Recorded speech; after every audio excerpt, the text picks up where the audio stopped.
Stacy the Blackfeather Intuitive, and welcome to Divinely Decked Tarot and Oracle Reviews done Stacy style.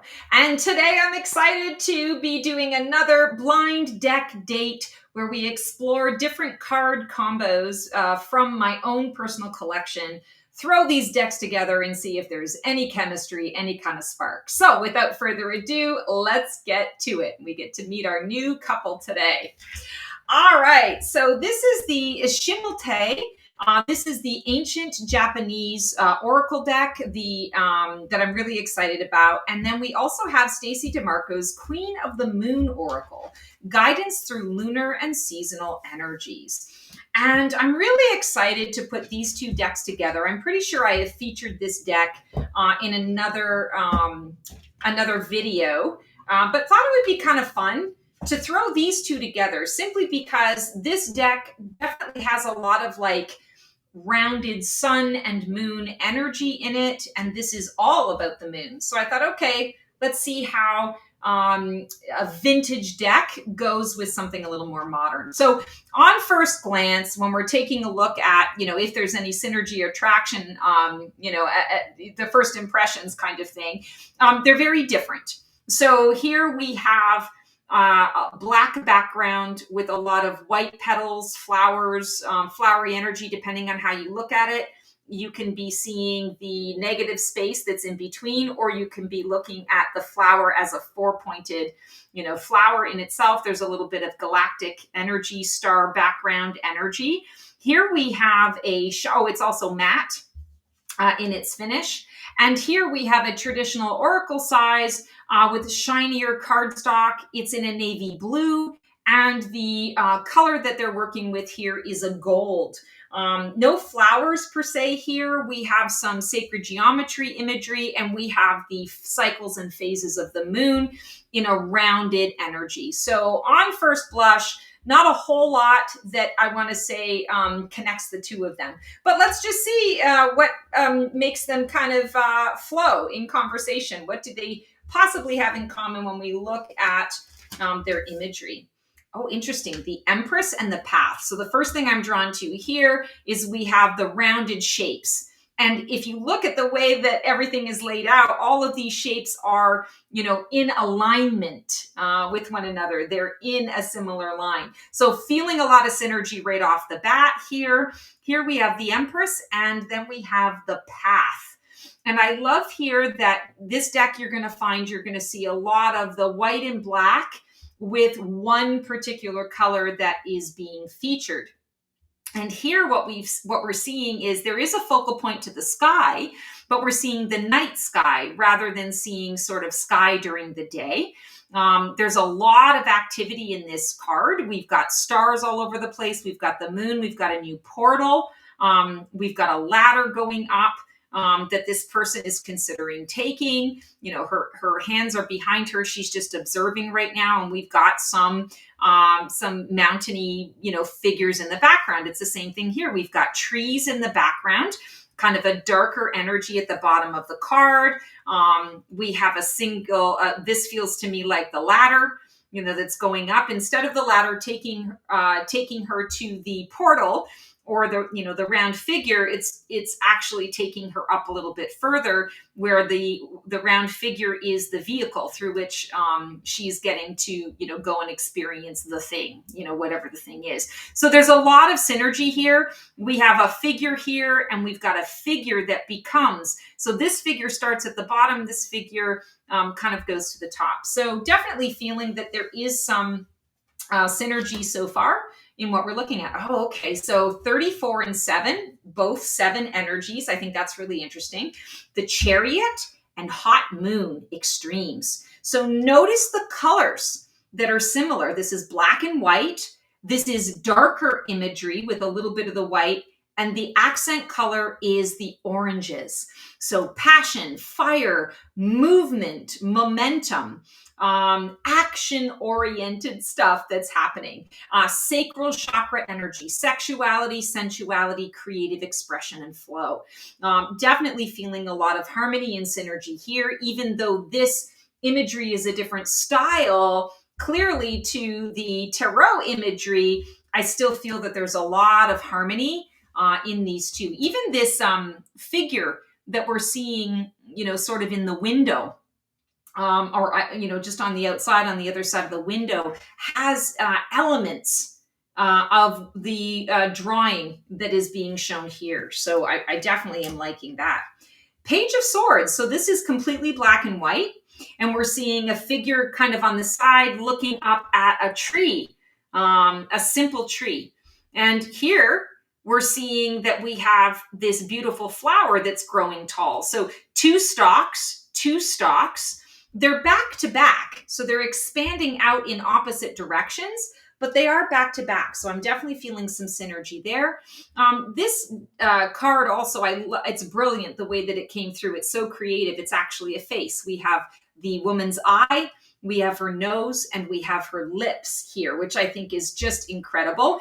And here we've got the figure of a person that is coming to light through a lot of shadow work. So I'm feeling that there is definitely a lot of synergy here in the imagery of these two cards. Here we have death and release. So I'm feeling a synergy in the messaging already. Loving that death is, I want to say, simple energy. You've got a beautiful, detailed depictions here, beautiful artwork. You don't know necessarily how this can relate to death or not. You have to really kind of, lean into it. Death is a beautiful thing in this tarot deck. And here we have release, which is also a beautiful thing. She, has her arms pulled back, her head pulled back. She is like, yes, take from me what needs to be taken so that I can, be a part of everything, the world at large, so that I can show up and be on purpose and of service in the ways that feel significant and important to me. Okay, so we're definitely ordering a drink together. We're liking what we're seeing here. And let's see what unique chemistry emerges when their voices blend. Oh, I need to shuffle these up. Sorry. I'm forgetting my own pattern here. All right, so here we have the Seven of Wands, and notice like the huge sun that's being featured here. I love this deck for its simplicity, and yet in its simplicity, it just says so much. And here we have a full moon, the lunar god, the masculine. Seven of Wands is often read as a card of defense. We see a fortress here. Seven of Wands also can be about having things that other people need, having the experience, having the wisdom, the knowledge. Other people want to light their fire, light their flame from your wisdom and your knowledge. They want to learn from you. And the masculine is a very action-oriented, confident energy that's coming through. And so I feel like even though there isn't a ton of visual synergy here, I feel like there are certain elements that make a lot of sense. Again, the big sun, the big rounded moon, casting the light on everything else. We don't see human figures in this card. We are seeing human figures in this card, but there's almost this energy of you bring the environment and I will bring the people. And together we can defend to the end the worthwhile. And that's what I'm feeling here. Seven of Wands in the masculine. I got you. I got your back. So I definitely feel that there is a unique chemistry between the two of these right away. They're liking each other. They're liking what each other stands for. And they're like, yeah, I get you. I got you. Let's do this. Let's make this happen. The clash. Where might their personalities challenge each other or cause tension between the two of them? All right, so here we have the Five of Cups. Five of Cups is the card of grief. So automatically, I want to say there's a little bit of sadness or tension in that. And then we have realization. Ooh, okay. So right away, I feel like the tarot deck is always going to be very honest, very heartfelt, not hold back, express what's going on, but express it and share it in a way that may be, what's the word I'm looking for? Like, you got to have a clue you got to have a code breaker. in order to be able to understand fully what is transpiring or what's going on, because this deck is so deep. It feels so deeply.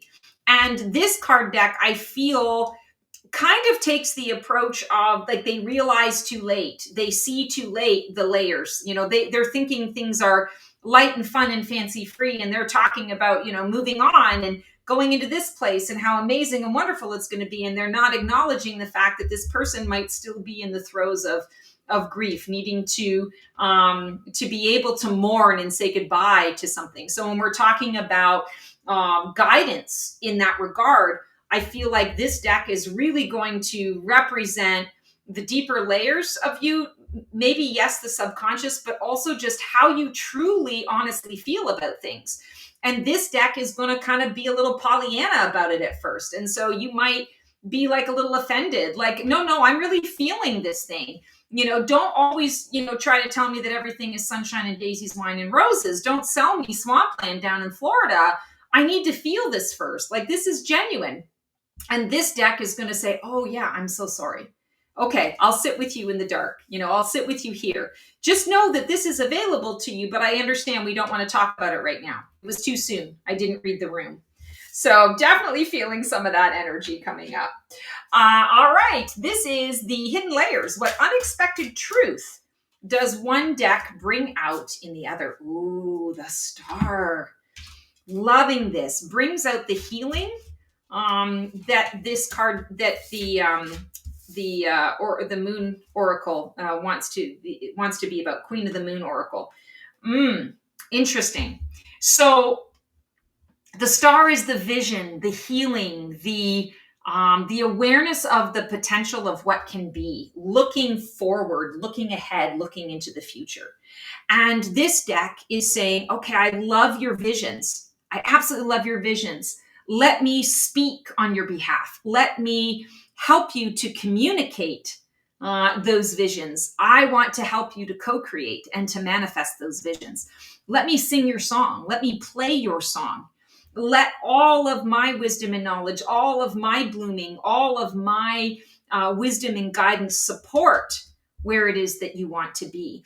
I'm really drawn by all of the different stars in this card, and we also have so many different stars in the Oracle deck. So I feel a lot of harmony and synergy in these colors. Obviously, this is all black and white, so it's not offensive to see this green. But what I'm drawn to about this green is it's not like an in-your-face green. It's more subtle, and I feel that it really blends and matches with the sort of the grayish toned energy. I would say this is sort of like a gray green or a greeny gray kind of energy in the background. And we've got a lot of plants and trees and foliage. And she's all about the plants and the trees and the foliage. And she's about here's what is available. Here's what can be next. Here's the kingdom that you can be exploring. So just so much synergy. These hidden layers, I feel like it's really that this deck, these two decks, this deck combination really works well together. That's the hidden secret of it, is you wouldn't think so because of some of the differences, but it really matters. We are definitely having dinner. This is where we're at now. Future date potential. If these two decks continue to work together, what is the magic, I want to say, that kind of comes out of it? What can we expect? What type of relationship will ensue? Ooh, Three of Swords. Interesting. That's a card of heartbreak and assessing. So this kind of feels like the type of relationship where there may be a little bit of a 3 steps forward, 2 steps back. One deck is a little more sensitive than the other deck.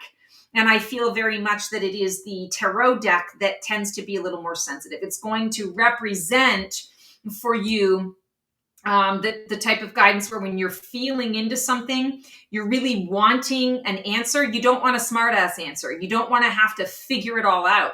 This deck already is complex and brings about a lot of layers. So it wants a card combination that's going to make it very clear about what is, coming up and coming through next. And I feel that this deck actually does that. We see 3 of Swords, okay, heartbreak, betrayal. And this deck is saying, okay, well, let's assess how you got here. Let's be practical. Let's take a bit of a practical approach to how you got here. And I want to say that's something that this deck, the tarot deck, really kind of needs, because you can get really lost in the weeds. It's such a gorgeous deck. You can, meditate on a lot of different things and come up with a lot of different messages that are going to be super helpful for you. But you can also, again, get lost in the weeds and get frustrated. I just need a straight answer. This Oracle deck is going to help you with that. It's going to assess. So I feel like there's definitely a future for these two, this combination, these two decks to come together. I'm actually really excited about working with it. And, even though the colors are not necessarily, fully aligned, the styles are very different. I feel that these two decks can learn a lot from one another and can bring out a lot of really clear direction and clear guidance for any situation that is coming up. And that's kind of what you want in a deck, for sure, and in a combination.